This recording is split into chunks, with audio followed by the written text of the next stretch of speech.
आइए,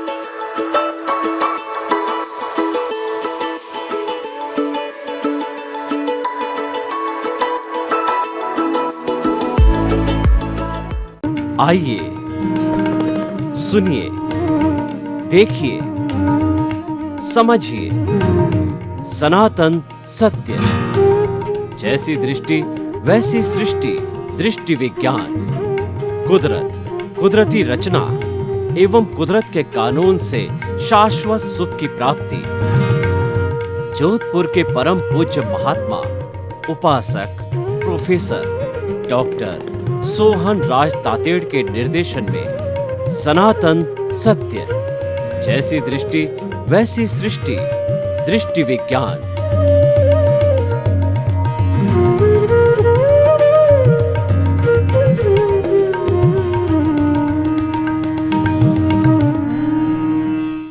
भाई और बहनों, आज का हमारा अति सुंदर अति उत्तम विषय है कि जड़ की संगत और चेतन की संगत। संगत का अर्थ है सानिध्य लेना। Man is known by the company he keeps. व्यक्ति संगत से जाना जाता है। अगर आप किसी भले इंसान के पास में बैठे हो, सज्जन व्यक्ति के पास बैठे हो, तो कोई बाहर वाला व्यक्ति आपका जजमेंट करेगा कि आप भी अच्छे सज्जन व्यक्ति हो, क्योंकि जिस व्यक्ति के पास बैठे हो वह रेपुटेड व्यक्ति है, उसकी संगत ले रहे हो।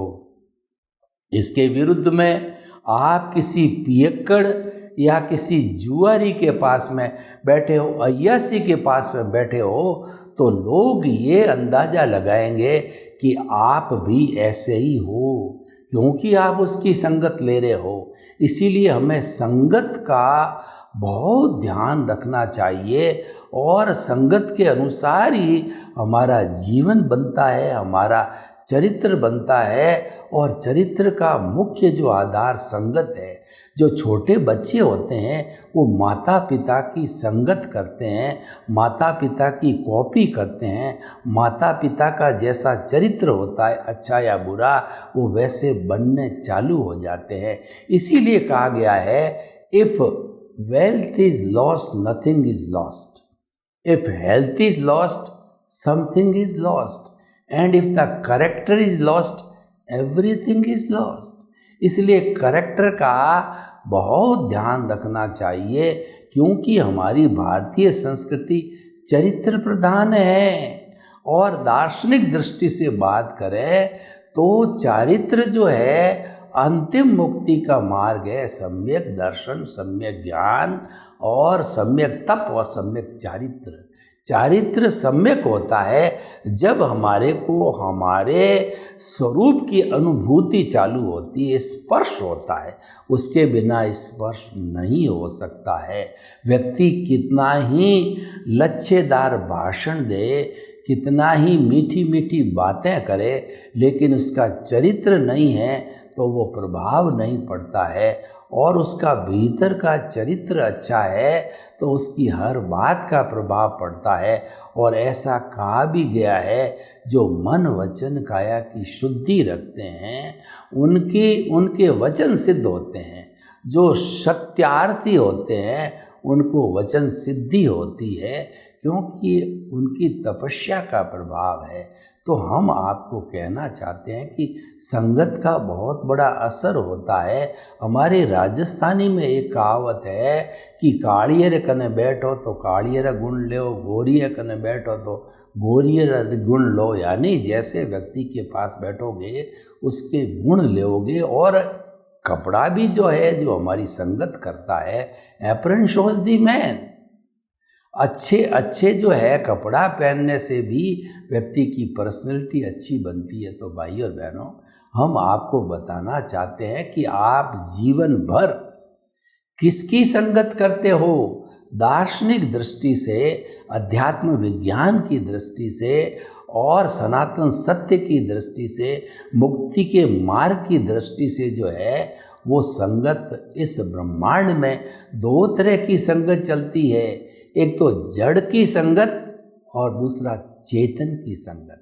आपके भीतर दोनों हैं। ये हमारा शरीर है, वो जड़ और चेतन का मिश्रण है और वो बंधा हुआ है। इसके बीच में जो लकड़ी और सनमाइका के बीच में फेविकॉल होती है, तो हमारे जड़ रूपी मन वचन काया रूपी पुतला है और चेतन हमारा प्रभु है। वो हमारा शुद्ध आत्मा परम पिता परमेश्वर भगवान ईश्वर मुक्ति स्वरूप है। मूल रूप में अभी हम बने नहीं हैं, उसको हमें पाना है, ये हमारा लक्ष्य है। तो भाई और बहनों, बीच में जो होता है फेविकॉल, वह है अज्ञान। अज्ञान ने दोनों को चिपकाए रखा है जन्म जन्मांतर से। वह अज्ञान है, वो जड़ स्वरूप है। क्योंकि जो है वो क्रमिक मार्ग की बात करें या जैन दर्शन की बात करें, तो ये जो है वो हमारा कार्मण शरीर है, ये चतुस्पर्शी पुद्गलों का बना हुआ होता है। और ये पुद्गल जो है वो ब्रह्मांड से मन वचन काया की प्रवृत्ति के साथ में खींचे जाते हैं और कार्मण शरीर रूप में, अज्ञान रूप में हमारी आत्मा के साथ में वो चिपकते रहते हैं फेविकॉल की तरह, और वह बंद कहलाता है। और उनको हम हटाते हैं तो वो निर्जरा कहलाती है। और उनको जो उनको बिल्कुल हमारे परमाणुओं का आना ही बंद कर लेते हैं, उसको संवर कहते हैं। और उन कर्म रूपी परमाणुओं के आने के द्वार को आश्रव कहा जाता है। तो जड़ की संगत करते हो या चेतन की संगत करते हो। जड़ की चेतन का अर्थ हो गया देहाध्यास, यानी कि अगर हम एक प्रकार से जो है वो एक सर्कल खींचें तो उसका जो केंद्र है उससे परिधि खींची जाएगी। परिधि है वो जड़ की संगत है। इस पर धन है, दौलत है, परिवार है, पद है, प्रतिष्ठा है और हमारी कहना चाहिए साधन है, संपत्ति है। वो सब चीज़ें जड़ स्वरूप हमारी परिधि पे होती है। और जो केंद्र है वो उस पर चेतना रहती है। तो आप संगत किसकी करते हो? आप परिधि की संगत में रहते हो या जो आप चेतन की संगत में रहते हो? परिधि को अज्ञा कहा जाता है और केंद्र को जो है प्रज्ञा कहा जाता है। आप किसकी संगत करते हो, करना चाहते हो? प्रज्ञा की संगत करना चाहते हो और अज्ञा की संगत करना चाहते हो? देखो, अज्ञा की संगत तो जन्म जन्मांतर से हम करते आए हैं, उसके अंदर तो हमें कोई प्रशिक्षण की या पुरुषार्थ की आवश्यकता नहीं है, क्योंकि वो तो ऑटो मोड से चलता है। वो तो व्यवहार जगत है, हम पीछे से लेकर के आते हैं, उसमें हमको कोई पुरुषार्थ करने की ज़रूरत नहीं है। और आप कहते हो आप उसको पुरुषार्थ समझते हो, यही अज्ञान है। उसको हमने आध्यात्मिक विज्ञान की दृष्टि से रिलेटिव पुरुषार्थ कहा गया है, जिसको अज्ञान कहते हैं। अज्ञान बुरा नहीं है, अज्ञान ज्ञान और विज्ञान। और ज्ञान का मतलब तो क्या है कि जानकारी, बाह्य जगत की और भीतरी जगत की जितनी जितनी जानकारी है वो ज्ञान है। वो ज्ञान जब बाहरी जगत के साथ के अंदर जुड़ जाता है तब वो अज्ञा बन जाता है। और वही ज्ञान जब भीतरी जगत के साथ जुड़ता है, जिसको प्रज्ञा कहते हैं, जिसको विज्ञान कहते हैं, यानी विज्ञान के द्वारा हम अज्ञान को इरेज कर सकते हैं। एक रबड़ के, एक पेंसिल के सहारे जो है हमने एक चित्र बनाया, अब उसमें से हम कुछ मिटाना चाहते हैं तो पेंसिल से नहीं मिटाया जा सकता। पेंसिल के चित्र को नहीं मिटाया जाता, अज्ञान से अज्ञान को नहीं मिटाया जाता। उसको विज्ञान स्वरूप रबड़ की आवश्यकता होगी। रबड़ के सहारे हम धीरे धीरे करके पूरे चित्र यानी पूरे अज्ञान को इरेज कर सकते हैं। ये बहुत सुंदर उदाहरण है कि हम जो है एप्लीकेशन करते रहे रबड़ की। वो रबड़ है हमारा सम्यक ज्ञान, सम्यक दर्शन है। और पेंसिल जिस चित्र बनाया है वो मिथ्या ज्ञान, मिथ्या दर्शन है। और वही हमारे को भटकाता है। वो जो चित्र है वो हमारा दृश्य है। देखिए, दृश्य, दृष्टि और दृष्टा, तीन चीज़ें होती हैं। हम खुली आँख से जो कुछ इस प्रकृति को निहारते हैं, इस ब्रह्मांड को देखते हैं 5 इंद्रियों से, वो सारा जो है दृश्य कहलाता है। वो दृश्य कब दिखाई देता है कि दृष्टि होनी चाहिए। अगर हमारा रेटिना जो फूटा हुआ है तो हम अंधे होते हैं। कई लोग जन्मांध होते हैं, उनका रेटिना फूटा हुआ होता है, वो नहीं देख पाते, उनकी दृष्टि नहीं है, उनकी रोशनी नहीं है। तो रेटिना जो हमारे आँख की दृष्टि है उससे दिखाई देती है, लेकिन वह भीतर की दृष्टि से प्रकाशित होती है। उस दृष्टि को देने वाला दृष्टा है, वो दृष्टा पावर हाउस है। अगर पावर हाउस से बिजली नहीं चलती है तो कितने ही लंबे तार, कितने बड़े बड़े बल्ब लगा दिए हैं, वो नहीं जल पाएंगे।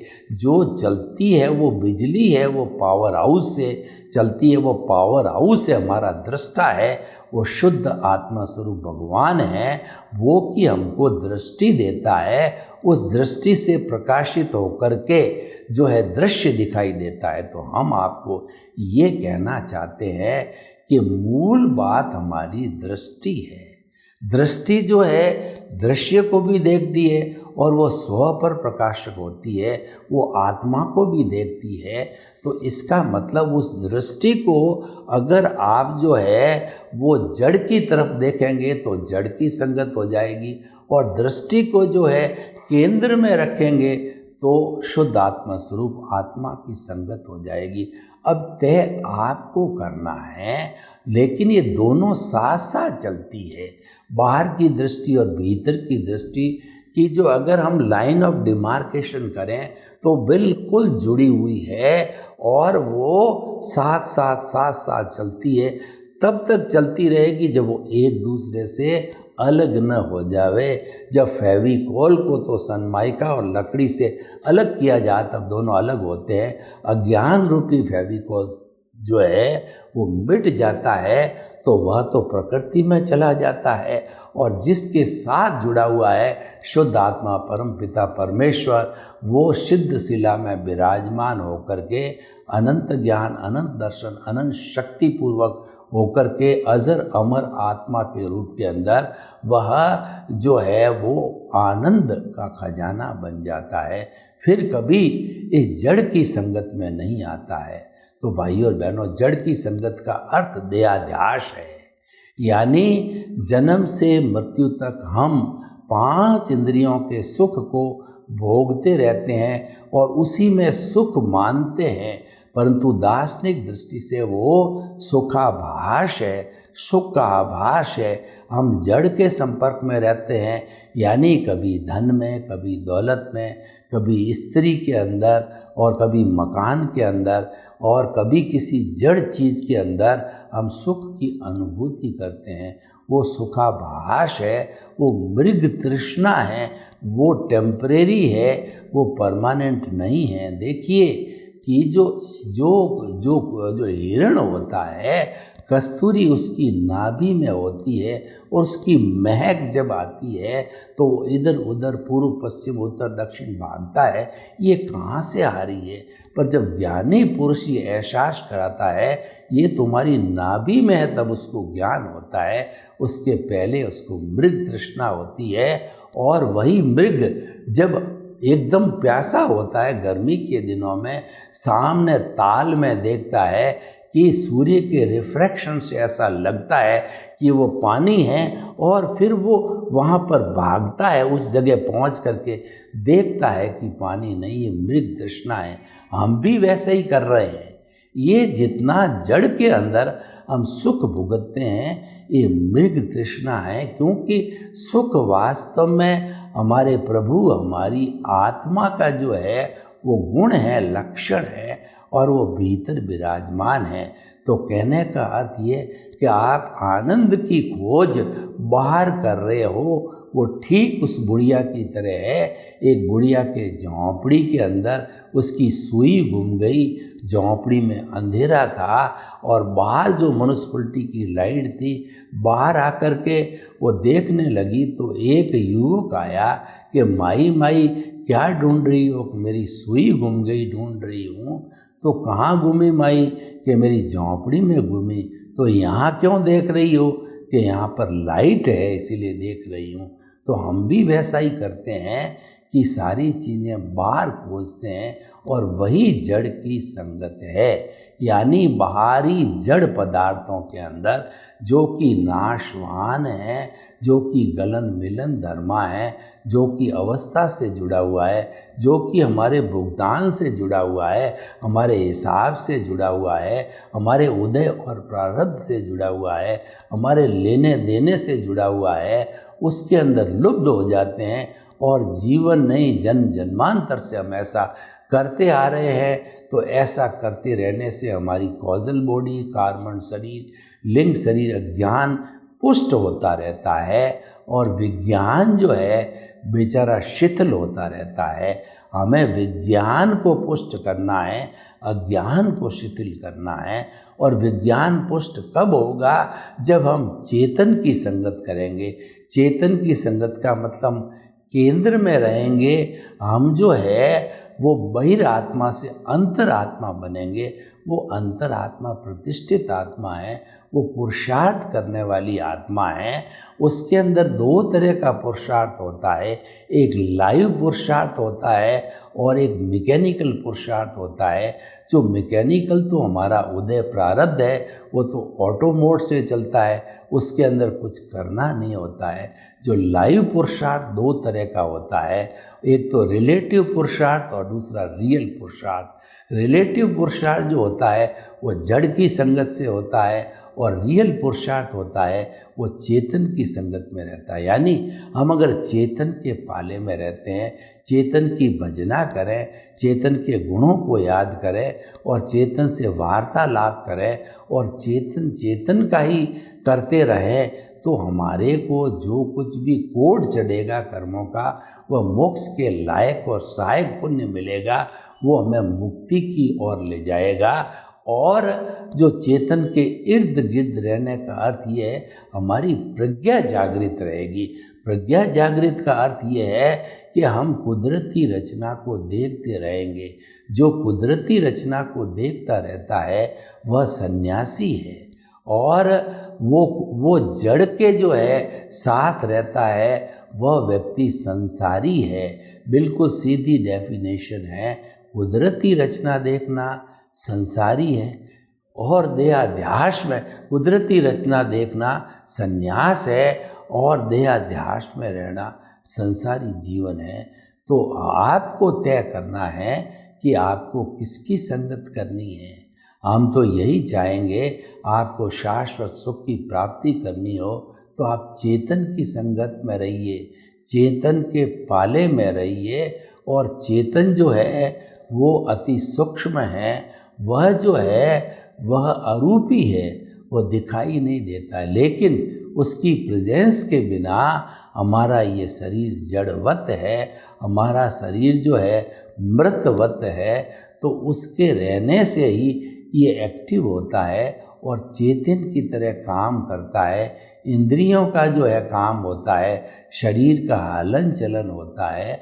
और जब ये चला जाता है, हमारा कहना चाहिए कि ये चेतन तत्व, तब वो मुर्दा बन जाता है। हमको मुर्दा नहीं बनना है, हमको तो चेतन चाहे किसी शरीर में रहे, केंद्र में हमेशा उसको रखना है। हरि अनंत, हरि कथा अनंत। आप किसी भी जन्म के अंदर जाइए, केंद्र के अंदर चेतन को रखिए और भीतर विराजमान शुद्ध आत्मा भगवान या वर्तमान के हमारे सिमंदर स्वामी भगवान तीर्थंकर है, उससे प्रतिदिन ये भाव डालते रहिए, प्रार्थना करते रहिए कि मुझे मुक्ति जाना है, मुझे शाश्वत सुख को प्राप्त करना है, मुझे आपके चरणों में जगह दो। और आपके चरणों में महाविदय में जगह नहीं है तो भरत क्षेत्र में मेरे को सिर्फ मानव जीवन मिले, क्योंकि मनुष्य ही एक ऐसा प्राणी है जो कि चेतन की संगत में रह सकता है। अन्य प्राणी देहाध्यास करते हैं।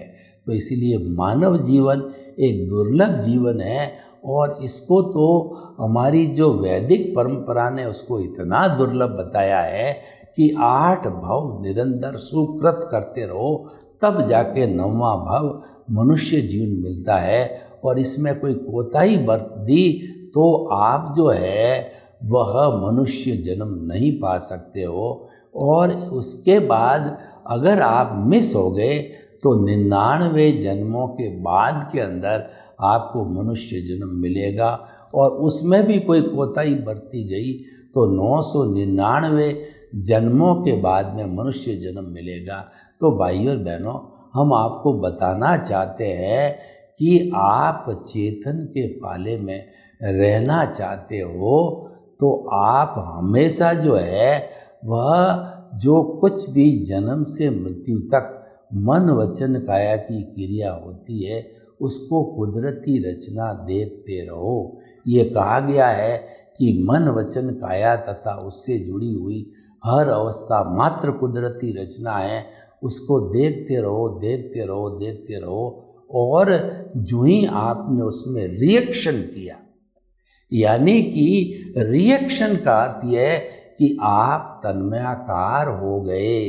तन्मयाकार होकर के आप देहाध्यास से जुड़ गए, आप मन वचन काया से जुड़ गए, आप अज्ञान से जुड़ गए।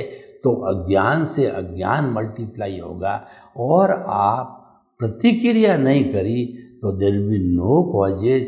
इसका मतलब आप केंद्र के साथ हो और केंद्र के साथ रहते ही विज्ञान की एप्लीकेशन चालू हो जाती है। विज्ञान है सम्यक ज्ञान, सम्यक दर्शन है। हमारा जो अज्ञान बना हुआ है वो मिथ्या ज्ञान, मिथ्या दर्शन और मोहनीय कर्म से बंधा हुआ है। और चौथा अंतराय कर्म है।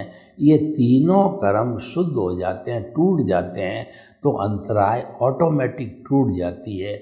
जैसे कि ज्ञानावर्णीय टूटा, उसकी अंतराय टूटने से ज्ञानावर्णीय टूटता है। दर्शनावर्णीय की अंतराय टूटने से दर्शनावर्णीय टूट रहा है।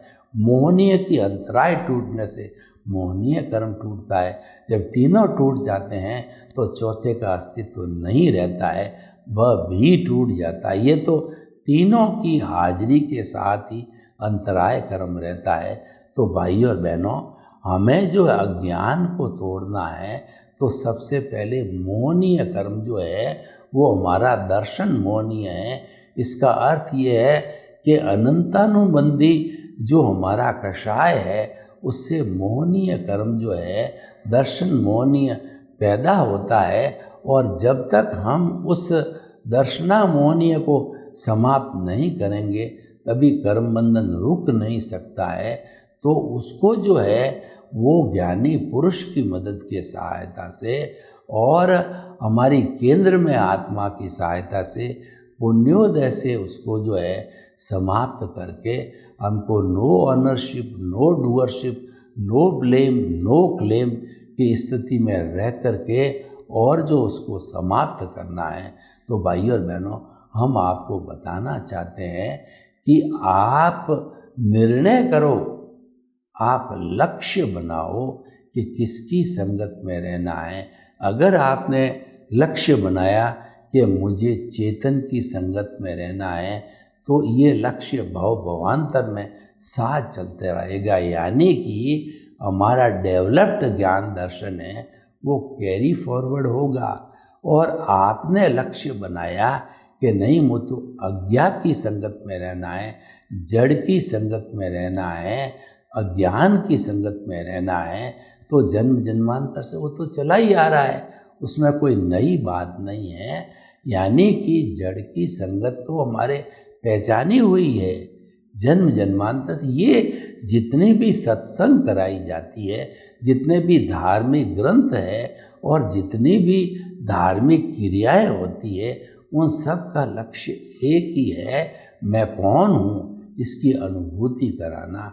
क्योंकि हम जो है वो देहाध्यास में जन्म जन्मांतर से जो है वो घूमते आ रहे हैं और कभी हमने ये प्रयत्न नहीं किया आखिर मेरा स्वरूप क्या है। तो अपने स्वरूप की जानकारी करना है, वह विज्ञान है, वह जो है चेतन की संगत है, उसकी संगत की जानी चाहिए। उससे हमारे को क्या होगा कि शाश्वत सुख की प्राप्ति होनी है और हमारे को जो है पुरुषार्थ की बात करें तो रियल पुरुषार्थ की हाईएस्ट स्थिति हमको मिलती है। सर्वे भवन्तु सुखिनः, सर्वे सन्तु निरामया। लोग के जीवों को सुख मिले, शांति मिले, आनंद मिले, प्रेम मिले, सौहार्द मिले और हम सभी चेतन की संगत में रहें, ऐसा पुरुषार्थ करें। आपके प्रति मंगल।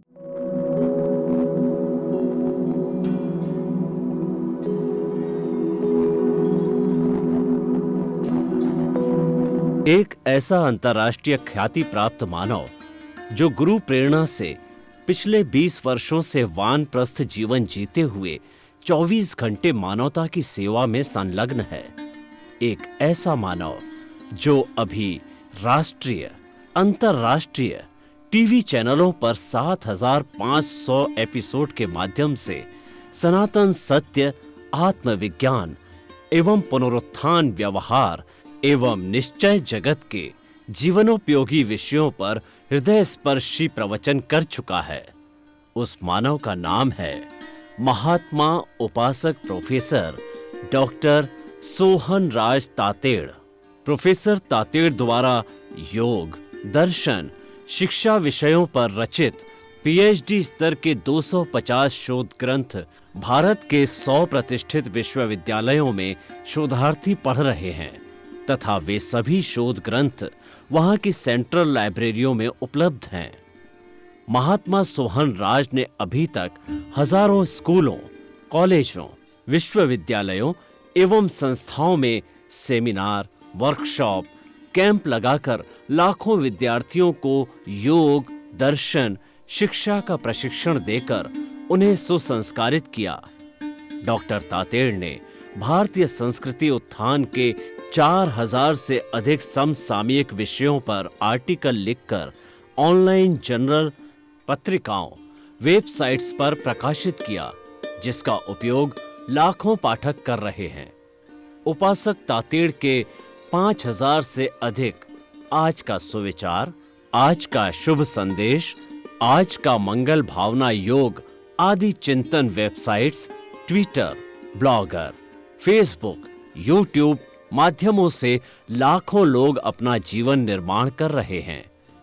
मानवता के मसीहा ऐसे महामानव महात्मा सोहन राज तातेड़ के प्रोफाइल को अभी तक विश्व के 20 लाख दर्शक यूट्यूब पर, 12 लाख गूगल पर एवं लाखों दर्शक फेसबुक, ब्लॉगर, ट्विटर और इंस्टाग्राम पर देख चुके हैं।